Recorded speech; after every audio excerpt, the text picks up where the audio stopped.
Doctor Mohanjit, मैनूं ये लगता सी कि जो अवार्ड तुहानूं हुण मिलिया इस साल, ये 20 साल पहले मिलना चाहिए सी, पर देर आए दुरुस्त आए। एक बार बहुत बहुत मुबारकां। Thank you. Doctor Mohanjit Punjabi दे बहुत वड्डे शायर ने और इन्होंने अपनी कविता का सफ़र सहक दा शहर पुस्तक तो शुरू किया सी और कोने दे सूरज तक आउंदे इन्होंने बहुत सारी कविता दियां किताबां, आलोचना और इन्हां दी खास जो रचनावां पोइट्री दे विच इन्होंने काव्य चित्र, रेखा चित्र लिखे बहुत सारे लेखकां दे। और मोहनजीत नूं पढ़दे इंज लगदा है जिवें कविता च तुसीं सरशार हो गए होवो। मोहनजीत जी, मैनूं सवाल जिहड़ा तुहाडे नाल मैं करना चाहुंदा पहला वो है कि असीं तुसीं बहुत बार बोलिया, बहुत बार लिखिया कि कविता इल्हाम हुंदी है, कविता उतरदी है और बहुत सारे लोगों लई कविता इश्क है, किसी लई कविता प्यार है, किसी लई कविता मकसद है। मोहनजीत लई कविता की है? किवें वेखदे हो कविता नूं? देखो रवेल जी ते दोस्तों, कविता दे विच शुरू तो ही गल चलदी आई है कि कविता इल्हाम हुंदी है जां कविता लिखी जाती है। इल्हाम का मतलब तुहानूं एकदम ऐसे महसूस होंदा है कि जिस तरह कोई चीज़ आ रही है और तुसीं लिख दो, जिसनूं आमद कहते हैं। मैं मुआफ़ करना कदी कदाई महसूस करदा कि कविता इस तरह भी आउंदी है जिस तरह के बरसात आउंदी है, पर बहुती बार मैं सोचदा कि उस तो बाद भी तुहानूं उहदे वास्ते डिज़ाइनिंग करनी पैंदी है, उहदे वास्ते बुनती बुननी पैंदी है, उहदे वास्ते यतन करना पैंदा है। कविता निरी जिस तरह आउंदी है उस तरह कविता नहीं लिखी जाती और उन्होंने उहदे वास्ते होर भी पड़ावां दे विचों, होर भी स्टेजिस दे विचों लंघना पैंदा। बिल्कुल सही फरमाया। पर एक जिहड़ी मेरे मन च वार वार सवाल उठते हैं कि जे कविता इल्हाम है, जे कविता आमद है, तो जिहड़ियां कवितावां कुछ तुहाडी कविता भी मैं उदाहरण दे सकदा और बहुत सारे शायरां दी होर भी मैं मिसाल दे सकदा। जदों कविता प्रोजैक्ट बना के लिखी जाती है, जिहड़ी प्रोजैक्ट की कविता है वो तो स्ट्रक्चर पहले बनया हुंदा तुहाडे कोल, उस रचना दे विच तुसीं फिर अपनी कविता नूं फिट करदे हो। वो इल्हाम है कि फिर वो प्रोजैक्ट की कविता नूं कित्थे रखोगे? बड़ा एक खास तरह का सवाल रवेल होरी कर रहे हैं कि कोई मैं सिर्फ कविता की गल नहीं करता, कोई भी रचना, चाहे वो नावल है, चाहे वो नाटक है, चाहे नावल नाटक तो कीते ही जाते हैं प्रोजैक्ट बना के। प्रोजैक्ट तो बिना नावल नाटक जां कहानी जिहड़ी है वो नहीं बनती। पर कविता दे विच थोड़ा जिहा फर्क है। कविता दे विच जे तुसीं प्रोजैक्ट बना के करोगे तो कुछ ऐसियां टैक्नीकल गल्लां ने जिहड़ियां कि कविता दे विच सीधियां नहीं कहियां जा सकदियां। कविता हमेशा प्रतीक दी ज़बान है, सिंबल दी ज़बान है, चिन्ह दी ज़बान है और उहदे राहीं ही तुसीं गल कर सकदे हो। मैं तुहानूं कोने दे सूरज की गल दस्सां। कोने दा सूरज जिहड़ा है, मैनूं पता है इन्हां दे जहन दे विच ये गल है कि जे कोने दा सूरज जिहड़ा लिखिया ये मैं कोणार्क दे बारे लिखिया, कोणार्क मंदिर दे बारे। और पहले ये बारे मेरे मन दे विच कोई प्रोजैक्ट वर्गी कोई चीज़ नहीं सी, पर बाद विच मैं सोचा कि ये उत्ते पूरी दी पूरी किताब लिखी जा सकती है। जिस वक्त मैं होर ज़्यादा खोज की ये उत्ते मतलब काम करना शुरू किया तो मैनू पता लग्या कि ये तो प्रोजैक्ट है, पर प्रोजैक्ट तो वह एक ढांचा है। प्रोजैक्ट जो है वो एक स्ट्रक्चर है वह बनया होया, उहदे विच जिहड़ी समग्री, उहदे विच जिहड़ा मैटर मैं पाया है वो तब पोइट्री है। ਉਹ ਤਾਂ ਚਿੰਨ੍ਹ ਦੀ ਭਾਸ਼ਾ ਹੈ। ਕਿਸੇ ਕਿਤੇ ਮੈਨੂੰ ਇਸ ਤਰ੍ਹਾਂ ਮਹਿਸੂਸ ਹੋਇਆ ਕਿ ਜਿਹੜਾ ਮੰਦਿਰ ਬਣਿਆ ਹੈ ਉਹਦੀ ਜਿਓਮੈਟਰੀ ਕਿਹੋ ਜਿਹੀ ਹੈ, ਉਹਨੂੰ ਜਿਓਮੈਟਰੀਕਲੀ ਕਿਸ ਤਰ੍ਹਾਂ ਕਾਰੀਗਰਾਂ ਨੇ ਸੋਚਿਆ, ਔਰ ਜਿਹੜਾ ਆਰਕੀਟੈਕਟਿਸਟ ਸੀ ਉਹਨੇ ਮਤਲਬ ਸੋਚਿਆ। ਫਿਰ ਮੈਂ ਸੋਚਿਆ ਕਿ ਆਰਕੀਟੈਕਟ ਨੇ ਜੋ ਜਿਓਮੈਟਰੀ ਬਣਾਈ ਹੈ ਇਸ ਦੀ, ਉਸ ਨੂੰ ਕਵਿਤਾ ਵਿੱਚ ਕਿਸ ਤਰ੍ਹਾਂ ਢਾਲਿਆ ਜਾਵੇ। ਔਰ ਮੈਂ ਸਮਝਦਾ ਕਿ ਮੈਂ ਕਾਫੀ ਹੱਦ ਤੱਕ ਉਹਦੇ ਵਿੱਚ ਸਫਲ ਵੀ ਰਿਹਾ, ਕਿ ਕਿਸ ਤਰ੍ਹਾਂ ਦੇ ਗੇਟ ਨੇ, ਕਿ ਕਿਸ ਤਰ੍ਹਾਂ ਦੇ ਬਾਹਰ ਜਿਹੜੇ ਹਾਥੀ ਨੇ, ਜਾਂ ਉਹ ਹਾਥੀਆਂ ਦੇ ਉੱਤੇ ਜਿਹੜੇ ਸ਼ੇਰ ਹਮਲਾ ਕਰ ਰਹੇ ਨੇ ਉਹ ਨੇ, ਜਾਂ ਸਿਪਾਹੀ ਜਿਹੜੇ ਆ, ਜਾਂ ਇੱਕ ਜਿਹੜੀ ਮਾਂ ਹੈ ਉਹ ਬੱਚੇ ਨੂੰ ਜਨਮ ਦੇ ਰਹੀ ਹੈ, ਜਾਂ ਹੋਰ ਇਸ ਤਰ੍ਹਾਂ ਦੀਆਂ ਜਿਹੜੀਆਂ ਅਨੇਕ ਕਹਾਣੀਆਂ ਨੇ, ਉਹਨਾਂ ਨੂੰ ਪੋਇਟਰੀ ਦੇ ਵਿੱਚ ਕਿਸ ਤਰ੍ਹਾਂ ਫੜਿਆ ਜਾ ਸਕਦਾ ਹੈ। ਅਤੇ ਮੈਂ ਸਮਝਦਾ ਕਿ ਆਪਣੇ ਮੂੰਹੋਂ ਕੋਈ ਗੱਲ ਇਸ ਤਰ੍ਹਾਂ ਕਹੀ ਜਾਵੇ ਤਾਂ ਹੋਰ ਤਰ੍ਹਾਂ ਦੀ ਲੱਗਦੀ ਹੈ, ਲੇਕਿਨ ਮੇਰੇ ਦੋਸਤ ਕਹਿੰਦੇ ਆ, ਮੇਰੇ ਰੀਡਰ ਕਹਿੰਦੇ ਆ, ਪਾਠਕ ਕਹਿੰਦੇ ਆ ਕਿ ਤੂੰ ਕਾਫੀ ਹੱਦ ਤੱਕ ਇਹਦੇ ਵਿੱਚ ਸਫਲ ਹੋਇਆ। ਸੋ ਜਿਹੜਾ ਪ੍ਰੋਜੈਕਟ ਹੈ ਇਹ ਲੈ ਕੇ ਵੀ ਕਵਿਤਾ ਲਿਖੀ ਜਾ ਸਕਦੀ ਹੈ, ਪ੍ਰੋਵਾਈਡਡ ਕਿ ਉਹ ਕਵਿਤਾ ਹੋਵੇ। ਨਹੀਂ, ਜਦੋਂ ਤੁਸੀਂ ਇਸ ਪ੍ਰੋਜੈਕਟ ਦੀ ਕੁੜੇ ਦਾ ਸੂਰਜ ਦੀ ਜਦੋਂ ਆਪਾਂ ਗੱਲ ਕਰ ਰਹੇ ਹਾਂ, ਮੈਨੂੰ ਇਹ ਮਹਿਸੂਸ ਹੁੰਦਾ ਸਾਰੀ ਉਹ ਪੁਸਤਕ ਪੜ੍ਹਦਿਆਂ ਮੈਂ ਰਾਤੀ ਫੇਰ ਕੋਸ਼ਿਸ਼ ਕੀਤੀ ਕਿ ਅੱਜ ਗੱਲ ਕਰਨ ਵਾਸਤੇ ਉਸ ਕਿਤਾਬ ਨੂੰ ਦੁਬਾਰਾ ਪੜ੍ਹਾਂ। ਮੈਨੂੰ ਇਹ ਲੱਗਦਾ ਕਿ ਜਿੱਥੇ ਤੁਸੀਂ ਪ੍ਰੋਜੈਕਟ ਵਰਕ ਵਾਂਗ ਕਦੇ ਕਵਿਤਾ ਆ ਰਹੀ ਆ, ਕਦੇ ਉਹ ਕਵਿਤਾ ਇਲਹਾਮ ਵਾਂਗ ਵੀ ਆ ਰਹੀ ਹੈ। ਨੋ ਡਾਊਟ ਬਹੁਤ ਮਤਲਬ ਆਲਾ ਕਵਿਤਾ ਹੈ, ਬੜੀ ਉੱਚੇ ਦਰਜੇ ਦੀ ਕਵਿਤਾ ਉਹਦੇ 'ਚ ਹੈਗੀ ਹੈ, ਪਰ ਕਿਤੇ ਕਿਤੇ ਫਿਰ ਵੀ ਉਹ ਰੜਕਦੀ ਹੈ ਜਦੋਂ ਤੁਸੀਂ ਮੰਦਰ ਦੇ ਸਟਰਕਚਰ ਦੀ ਗੱਲ ਕਰਦੇ ਹੋ। ਪਰ ਜਦੋਂ ਤੁਸੀਂ ਗੱਲ ਕਰਦੇ ਹੋ ਦੇਵਦਾਸੀਆਂ ਦੀ ਜਾਂ ਕਾਰੀਗਰਾਂ ਦੀ ਗੱਲ ਕਰਦੇ ਹੋ, ਫਿਰ ਉਹ ਡਿਸਟਰਬ ਬਹੁਤ ਕਰਦੀ ਹੈ। ਜਿਹੜੀ ਡਿਸਟਰਬੈਂਸ ਦੀ ਕਵਿਤਾ ਹੈ, ਜੋ ਜਦੋਂ ਡਿਸਟਰਬ ਕਰਦੀ, ਉਦੋਂ ਲੱਗਦਾ ਕਿ ਇਹ ਇੱਥੇ ਮੋਹਨਜੀਤ ਜਿਹੜਾ ਉਹਨਾਂ ਦੇ ਮਰਗ ਨੂੰ, ਉਹਨਾਂ ਦੇ ਦੁੱਖ ਨੂੰ ਫੜਨ ਦੀ ਕੋਸ਼ਿਸ਼ ਕਰ ਰਿਹਾ, ਔਰ ਬਹੁਤ ਕਾਮਯਾਬੀ ਨਾਲ ਫੜ ਰਿਹਾ। ਉਹ ਡਿਸਟਰਬੈਂਸ ਕਿਉਂ ਹੈ? ਦੇਖੋ, ਜਦੋਂ ਤੁਸੀਂ ਦੁੱਖ ਦੀ ਗੱਲ ਕਰੋਗੇ, ਜਦੋਂ ਤੁਸੀਂ ਪੀੜਾ ਦੀ, ਵੇਦਨਾ ਦੀ ਗੱਲ ਕਰੋਗੇ, ਜਦੋਂ ਤੁਸੀਂ ਉਹਨਾਂ ਦੀ ਗੱਲ ਕਰੋਗੇ ਜਿਨ੍ਹਾਂ ਨੂੰ ਜ਼ਿੰਦਗੀ ਜਿਹੜੀ ਆ ਉਹ ਜਿਉਣ ਨਹੀਂ ਦਿੱਤੀ ਜਾਂਦੀ। ਮਿਸਾਲ ਦੇ ਤੌਰ ਦੇ ਉੱਤੇ ਇਹਦੇ ਵਿੱਚ ਇੱਕ ਕਹਾਣੀ ਆ, ਇਹ ਦੋ ਕਹਾਣੀਆਂ ਨੇ, ਇੱਕੋ ਹੀ ਕਵਿਤਾ ਹੈ, ਇਹਦੇ 'ਚ ਦੋ ਕਹਾਣੀਆਂ ਨੇ ਜਿਹੜੀਆਂ ਮੈਂ ਲੈਣ ਦੀ ਕੋਸ਼ਿਸ਼ ਕੀਤੀ ਹੈ। ਉਹ ਦੋ ਕਹਾਣੀਆਂ ਜਿਹੜੀਆਂ ਨੇ ਉਹਦੇ ਵਿੱਚ ਔਰਤ ਔਰ ਮਰਦ ਦੀ ਜਿਹੜੀ ਹੈ ਉਹ ਇੱਕ ਤਰ੍ਹਾਂ ਦੀ ਵੇਦਨਾ ਦੀ ਕਹਾਣੀ ਹੈ, ਪੀੜਾ ਦੀ ਕਹਾਣੀ ਆ। ਅਤੇ ਪੀੜਾ ਜਿਹੜੀ ਆ, ਜਦੋਂ ਤੁਸੀਂ ਉਹਨੂੰ ਬੋਲ ਦਿਓਗੇ, ਜਦੋਂ ਉਹ ਤੁਹਾਡੇ ਮਨ ਦੇ ਵਿੱਚੋਂ ਦੁੱਖ ਦੀ ਆਵਾਜ਼ ਨਿਕਲੇਗੀ ਤਾਂ ਉਹ ਨੈਚੁਰਲੀ ਤੁਹਾਨੂੰ ਡਿਸਟਰਬ ਕਰੇਗੀ। ਮੈਂ ਸਮਝਦਾ ਕਿ ਜੇ ਤੁਹਾਨੂੰ ਇਹ ਪੋਇਟਰੀ, ਇਹ ਜਿਹੜੀ ਪੀੜਾ ਹੈ ਔਰਤ ਦੀ ਜਾਂ ਮਰਦ ਦੀ, ਜੇ ਇਹ ਤੁਹਾਨੂੰ ਡਿਸਟਰਬ ਕਰ ਰਹੀ ਆ ਤਾਂ ਮੈਂ ਆਪਣੇ ਕੰਮ ਦੇ ਵਿੱਚ ਸਫਲ ਹਾਂ, ਕਿਉਂਕਿ ਮੈਂ ਇਹੀ ਚਾਹੁੰਦਾ ਸੀ ਕਿ ਇਹ ਬੰਦੇ ਨੂੰ ਡਿਸਟਰਬ ਕਰੇ, ਕਿ ਇਹ ਬੰਦਾ ਬੰਦੇ ਨੂੰ ਕਿਸ ਤਰ੍ਹਾਂ ਡਿਸਟਰਬ ਕਰ ਰਿਹਾ। ਮੈਂ ਤੁਹਾਨੂੰ ਮਿਸਾਲ ਦੇਣਾ, ਰਾਜਾ ਨੇ ਕਿਹਾ ਜਾਂ ਨਰੇਸ਼ ਨੇ ਕਿਹਾ ਕਿ 12 ਵਰ੍ਹਿਆਂ ਦੇ ਵਿੱਚ, 12 ਸਾਲ ਦੇ ਵਿੱਚ ਇਹ ਮੰਦਿਰ ਦੀ ਤਿਆਰੀ ਹੋਣੀ ਹੈ, ਮੰਦਿਰ ਬਣਨਾ 12 ਵਰ੍ਹਿਆਂ ਦੇ ਵਿੱਚ।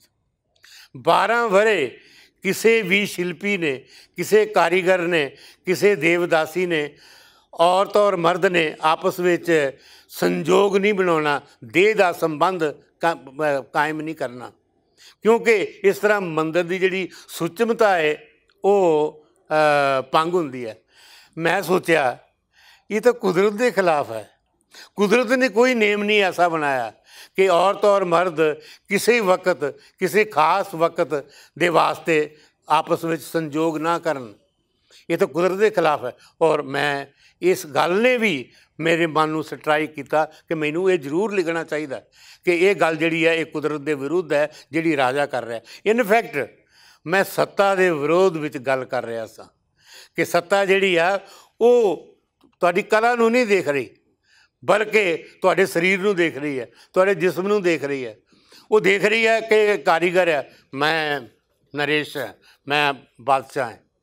ਔਰ ਇਹਦੀਆਂ ਕਈ ਤਹਿਆਂ ਜਿਹੜੀਆਂ ਨੇ ਉਹ ਮੈਂ ਲਿਆਉਣ ਦੀ ਕੋਸ਼ਿਸ਼ ਕੀਤੀ ਕਿ ਇੱਕ ਚੀਜ਼ ਜਿਹੜੀ ਪ੍ਰਾਕਿਰਤਕ ਹੈ ਉਸ ਨੂੰ ਕਾਇਮ ਰੱਖਿਆ ਜਾਵੇ, ਜਿਹੜੀ ਟਰਡੀਸ਼ਨ ਨੂੰ ਵੀ ਕਾਇਮ ਰੱਖਿਆ ਜਾਵੇ, ਲੇਕਿਨ ਸੱਤਾ ਜਿੱਥੇ ਤੁਹਾਡੇ 'ਤੇ ਜ਼ਿਆਦਤੀ ਕਰਦੀ ਹੈ ਉਹਦਾ ਵਿਰੋਧ ਕੀਤਾ ਜਾਵੇ।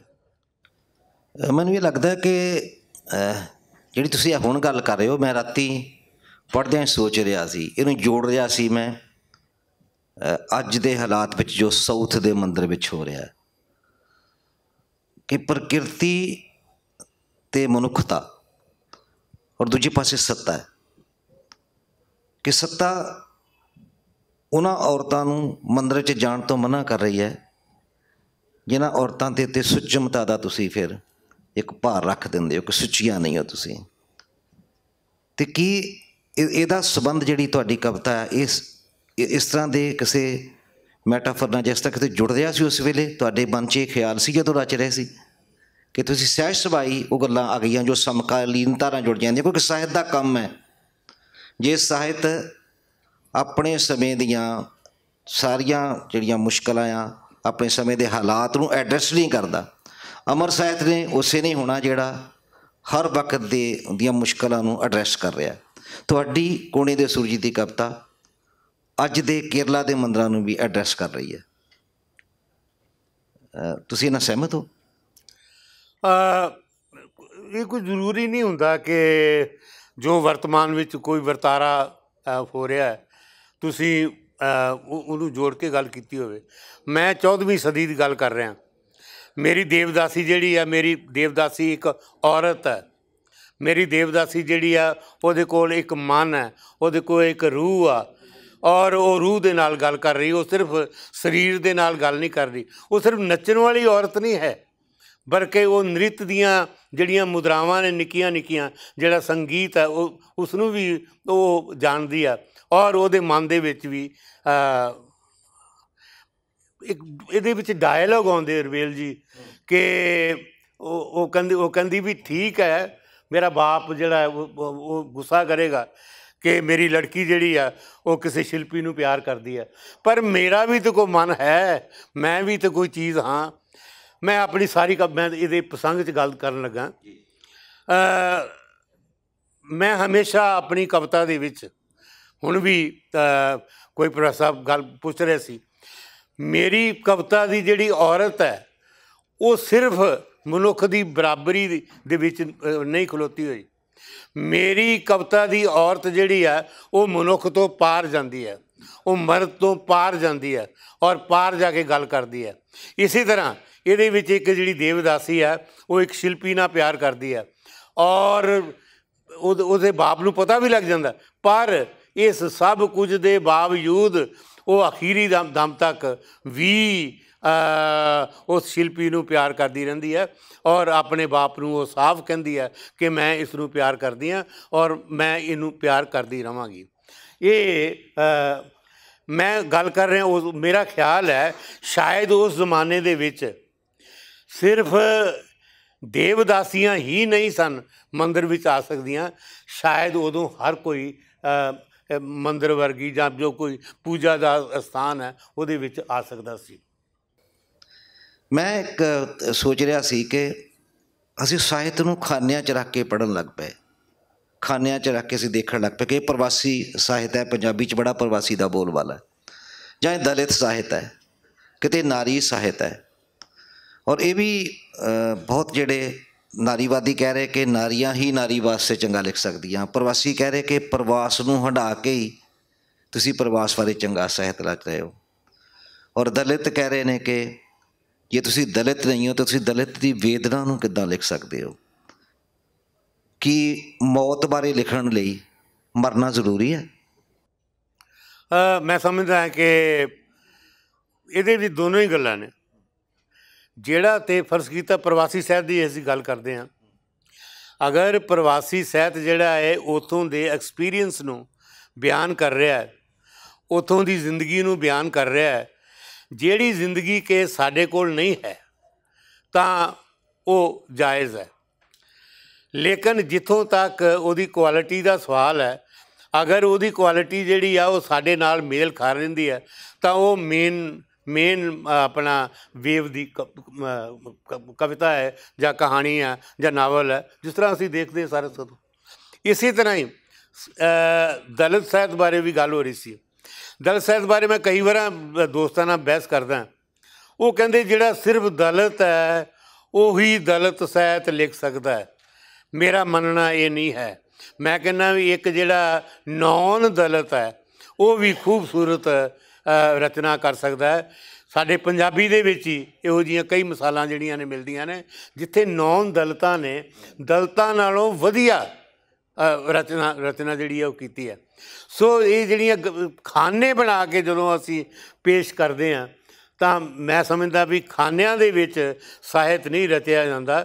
ਸਾਹਿਤ ਤਾਂ ਰੂਹ ਦੀ ਚੀਜ਼ ਹੁੰਦੀ ਆ, ਮਨ ਦੀ ਚੀਜ਼ ਹੁੰਦੀ ਆ, ਔਰ ਇੱਕ ਐਸੀ ਚੀਜ਼ ਹੈ ਜਿਹੜੀ ਤੁਹਾਨੂੰ ਵਿਸਮਾਦ ਵਿੱਚ ਵੀ ਲਿਜਾਂਦੀ ਹੈ, ਜਿਹੜੀ ਤੁਹਾਡੇ ਅੰਦਰ ਵਿਦਰੋਹ ਵੀ ਪੈਦਾ ਕਰਦੀ ਹੈ।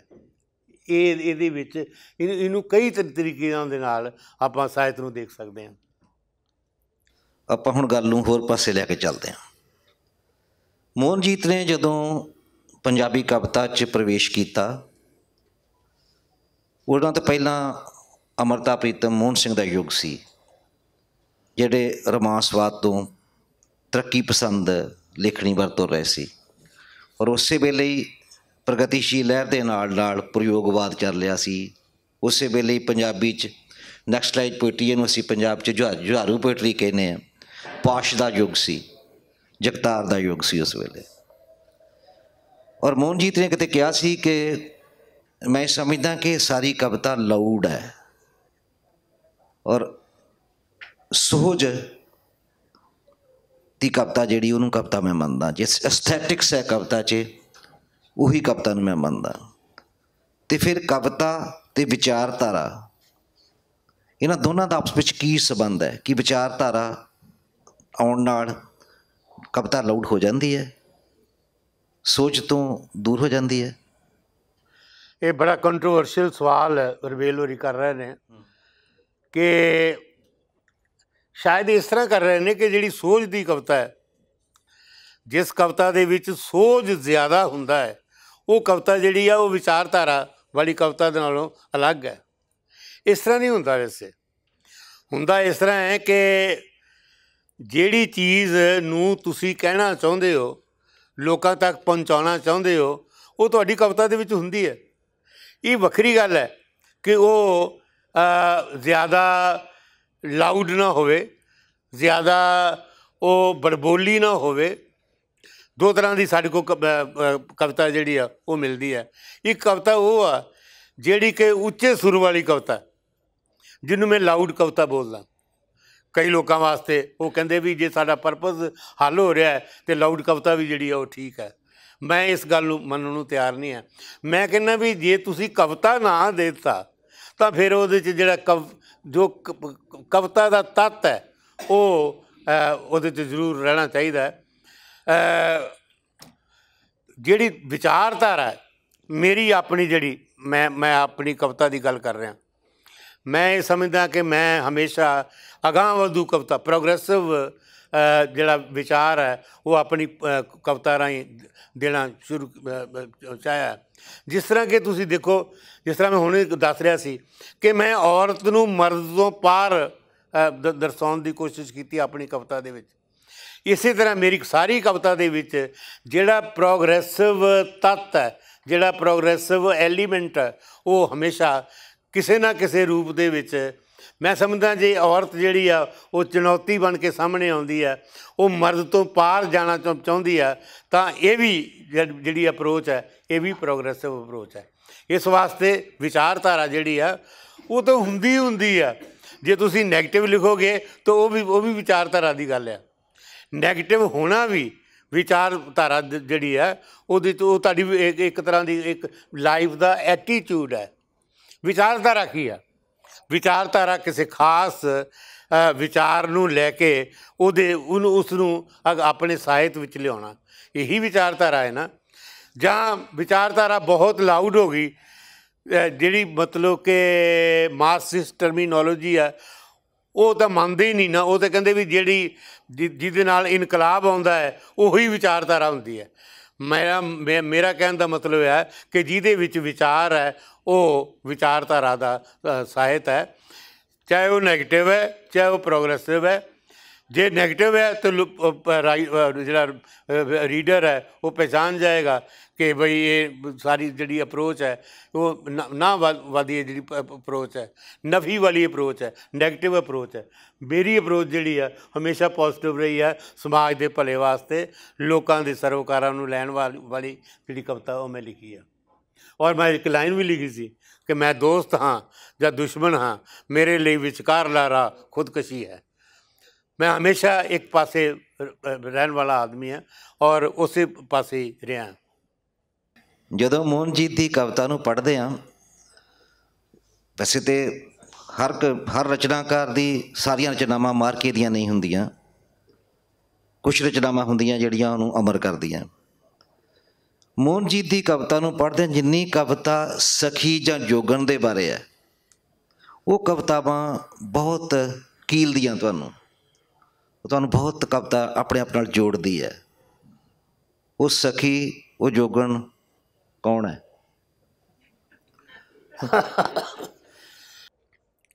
ਕੱਲ ਮੈਂ ਬੋਲਦਿਆਂ ਹੋਇਆ ਇੱਥੇ ਗੱਲ ਕੀਤੀ ਸੀ ਕਿ ਜੋਗ ਤੋਂ ਇੰਨਾ ਹੀ ਡਰਨਾ ਸੀ ਤਾਂ ਕਾਹਨੂੰ ਜੰਮਿਆ ਸਾਨੂੰ।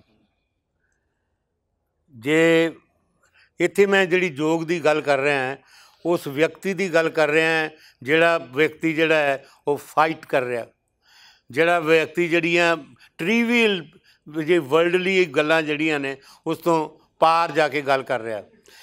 ਇਹ ਜਿਹੜੀਆਂ ਜੋਗਣਾ ਦੀ ਗੱਲ ਹੈ, ਇਹ ਜਿਹੜੀ ਸਖੀ ਦੀ ਗੱਲ ਹੈ, ਮੈਂ ਇੱਕ ਸੀਰੀ ਲਿਖੀ ਸੀ। ਇਹਦੇ 'ਚ ਕੋਈ ਸ਼ੱਕ ਨਹੀਂ ਹੈ ਕਿ ਮੈਂ ਇਸ ਕਵਿਤਾ ਨੂੰ ਇਸ ਤਰ੍ਹਾਂ ਬਣਾ ਕੇ ਪੇਸ਼ ਕੀਤਾ ਜਿਸ ਤਰ੍ਹਾਂ ਸਖੀ ਔਰ ਜੋਗਣ ਜਿਹੜੀ ਆ ਉਹ ਮੇਰੀ ਦੋਸਤ ਹੈ, ਮੇਰੇ ਨਾਲ ਮੁਹੱਬਤ ਕਰਨ ਵਾਲੀ ਇੱਕ ਔਰਤ ਹੈ, ਇੱਕ ਕੁੜੀ ਆ, ਇੱਕ ਲੜਕੀ ਆ, ਕੁਛ ਵੀ ਹੈ। ਪਰ ਜੇ ਤੁਸੀਂ ਉਹਨੂੰ ਡੀਪਲੀ ਦੇਖੋ ਤਾਂ ਮੈਂ ਉਹਦੇ ਵਿੱਚ ਵੀ ਆਪਣੀ ਮੇਰੀ ਜਿਹੜੀ ਅਪਰੋਚ ਹੈ ਲਾਈਫ ਪ੍ਰਤੀ ਕਿ ਸਖੀ ਉਹ ਆ ਜਿਹੜੀ ਤੁਹਾਡੇ ਨਾਲ ਤੁਰਦੀ ਹੈ। ਇਹ ਨਾ ਸੋਚ ਦੇਖਣਾ, ਇਹ ਨਾ ਸੋਚ ਤੂੰ ਇਕੱਲੀ ਹੈ, ਤੂੰ ਇਹ ਵੇਖ ਕਿ ਤੂੰ ਕਿੰਨੀ ਵੱਖਰੀ ਹੈ ਸਖੀ। ਇਹ ਨਾ ਸੋਚ ਤੂੰ ਇਕੱਲੀ ਹੈ, ਤੂੰ ਇਹ ਵੇਖ ਕਿੰਨੀ ਵੱਖਰੀ ਹੈ ਸਖੀ। ਦੁਨੀਆ ਵਿੱਚ ਜੋ ਵੀ ਵੱਖਰਾ ਹੈ ਇਕੱਲਾ ਹੈ। ਇਹ ਸਖੀ ਨਜ਼ਮਾਂ ਦੇ ਵਿੱਚੋਂ ਮੈਂ ਤੁਹਾਨੂੰ ਕੁਝ ਲਾਈਨਾਂ ਦੱਸ ਰਿਹਾ। ਸਖੀ ਮੇਰੀ ਦੋਸਤ ਹੈ, ਸਖੀ ਮੇਰੀ ਰੂਹ ਦੀ ਆਵਾਜ਼ ਹੈ, ਸਖੀ ਮੇਰਾ ਆਪਣਾ ਆਪ ਹੈ, ਸਖੀ ਔਰ ਜਾਂ ਜੋਗਣ ਉਹ ਮੇਰੀ ਕਵਿਤਾ ਹੈ। ਇੱਕ ਨਾ ਸੁਰਜੀਤ ਪਾਤਰ ਦੀਆਂ ਦੋ ਲਾਈਨਾਂ ਹੈ। ਹਾਂਜੀ, ਇੰਨਾ ਸੱਚ ਨਾ ਬੋਲ ਕਿ ਇਕੱਲਾ ਰਹਿ ਜਾਵੇਂ, ਦੋ ਚਾਰ ਬੰਦੇ ਛੱਡ ਲਾ ਮੋਢਾ ਦੇਣ ਲਈ। ਚਲੋ, ਡਾਕਟਰ ਮੋਹਨਜੀਤ ਨੇ ਕਵਿਤਾ ਵਿੱਚ ਰੇਖਾ ਚਿੱਤਰ ਲਿਖੇ ਲੇਖਕਾਂ ਦੇ। ਉਹ ਰੇਖਾ ਚਿੱਤਰ ਵਾਚਦਿਆਂ ਮੈਨੂੰ ਇਹ ਲੱਗਦਾ ਕਿ ਕੁਛ ਰੇਖਾ ਚਿੱਤਰ ਤੁਸੀਂ ਲੇਖਕ ਦੀਆਂ ਰਚਨਾਵਾਂ ਨੂੰ ਸਾਹਮਣੇ ਰੱਖ ਕੇ ਲਿਖੇ ਆ। ਹਾਂਜੀ। ਕੁਛ ਰੇਖਾ ਚਿੱਤਰ ਲੇਖਕ ਦੀ ਸ਼ਖਸੀਅਤ ਨੂੰ ਸਾਹਮਣੇ ਰੱਖ ਕੇ ਲਿਖੇ ਆ। ਪਰ ਉਹਨਾਂ 'ਚ ਕਵਿਤਾ ਜਿਹੜੀ ਹੈ ਨਾ, ਜੋ ਇੰਡੀਪੈਂਡੈਂਟ ਉਹਨਾਂ ਨੂੰ ਪੜ੍ਹੀਏ, ਲੇਖਕ ਦਾ ਨਾਂ ਉੱਤੋਂ ਬਹੁਤ ਸਾਰੇ ਰੇਖਾ ਚਿੱਤਰ ਇੱਦਾਂ ਦੇ ਹੈ ਕਿ ਜੇ ਉਹਦੇ ਤੋਂ ਲੇਖਕ ਦਾ ਨਾਮ ਮਿਟਾ ਦਈਏ ਤਾਂ ਆਪਣੇ ਆਪ ਵਿੱਚ ਇੰਡੀਪੈਂਡੈਂਟ ਕਵਿਤਾ ਆ, ਲੇਖਕ ਵਿੱਚੋਂ ਮਾਈਨਸ ਹੋ ਜਾਂਦਾ ਹੈ। ਪਰ ਜੇ ਲੇਖਕ ਦਾ ਨਾਂ ਉੱਤੇ ਲਿਖ ਦਿੰਦੇ ਹਾਂ ਅਤੇ ਫਿਰ ਜਿਵੇਂ ਰਜਿੰਦਰ ਸਿੰਘ ਬੇਦੀ ਵਾਲੀ ਹੈ ਜਾਂ ਪ੍ਰੋਫੈਸਰ ਮੋਹਨ ਸਿੰਘ ਬਾੜੀ ਵਾਲਾ, ਤੁਸੀਂ ਇੱਕ ਜਗ੍ਹਾ ਲਿਖਿਆ ਵੀ ਆ ਕਿ ਤੁਹਾਨੂੰ ਬਿਪਤਾ ਪਈ ਉੱਚੇ। ਉਸ ਗੱਲ ਵੱਲ ਆਪਾਂ ਹੁਣ ਨਹੀਂ ਆਉਂਦੇ ਕਿ ਜਦੋਂ ਤੁਸੀਂ ਇੱਦਾਂ ਦੇ ਪੰਗੇ ਲੈਂਦੇ ਹੋ ਅਤੇ ਫਿਰ ਬਹੁਤ ਲੋਕ ਨਾਰਾਜ਼ ਵੀ ਹੁੰਦੇ ਆ। ਪਰ ਕਵਿਤਾ ਦੇ ਵਿੱਚ ਰੇਖਾ ਚਿੱਤਰ ਲਿਖਣੇ ਔਰ ਫਿਰ ਉਹਨੂੰ ਇੰਡੀਪੈਂਡੈਂਟ ਕਵਿਤਾ ਵੀ ਰਹਿਣ ਦੇਣਾ। ਹਾਂਜੀ, ਇਹਦੇ ਬਾਰੇ ਕੁਛ ਦੱਸੋ। ਦੇਖੋ, ਮੈਂ ਜਿਹੜੇ ਰੇਖਾ ਚਿੱਤਰ ਲਿਖੇ ਨੇ ਜਾਂ ਵਿਅਕਤੀ ਚਿੱਤਰ ਮੈਂ ਉਹਨਾਂ ਨੂੰ ਕਹਿੰਦਾ ਹੁੰਦਾ, ਮੈਂ ਹੀ ਨਾਂ ਦਿੱਤਾ ਸੀ ਪੰਜਾਬੀ ਕਵਿਤਾ ਦੇ ਵਿੱਚ ਵਿਅਕਤੀ ਚਿੱਤਰ। ਰੇਖਾ ਚਿੱਤਰ ਨਹੀਂ, ਵਿਅਕਤੀ ਚਿੱਤਰ, ਕਿਉਂਕਿ ਉਹ ਕਿਸੇ ਵਿਅਕਤੀ ਨਾਲ ਉਹਨਾਂ ਦਾ ਕੋਈ ਨਾ ਕੋਈ ਪੁਆਇੰਟ, ਉਹਨਾਂ ਦਾ ਕੋਈ ਨਾ ਕੋਈ ਸਿਰਾ ਜਿਹੜਾ ਹੈ ਉਹ ਉਹਨਾਂ ਖਾਸ ਵਿਅਕਤੀਆਂ ਨਾਲ ਜੁੜਦਾ ਹੈ। ਇਸ ਕਰਕੇ ਮੈਂ ਉਹਨਾਂ ਨੂੰ ਵਿਅਕਤੀ ਚਿੱਤਰ ਕਿਹਾ।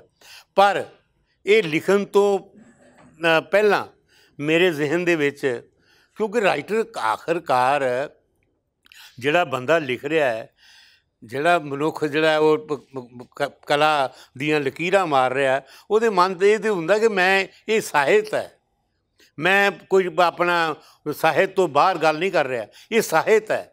ਔਰ ਜਦੋਂ ਕਵਿਤਾ ਦੀ ਗੱਲ ਕੀਤੀ ਜਾਵੇ ਤਾਂ ਉਹ ਕਵਿਤਾ ਹੈ, ਚਾਹੇ ਮੈਂ ਵਿਅਕਤੀ ਦੀ ਗੱਲ ਕਰ ਰਿਹਾ ਚਾਹੇ ਕੋਈ ਗੱਲ ਕਰ ਰਿਹਾ।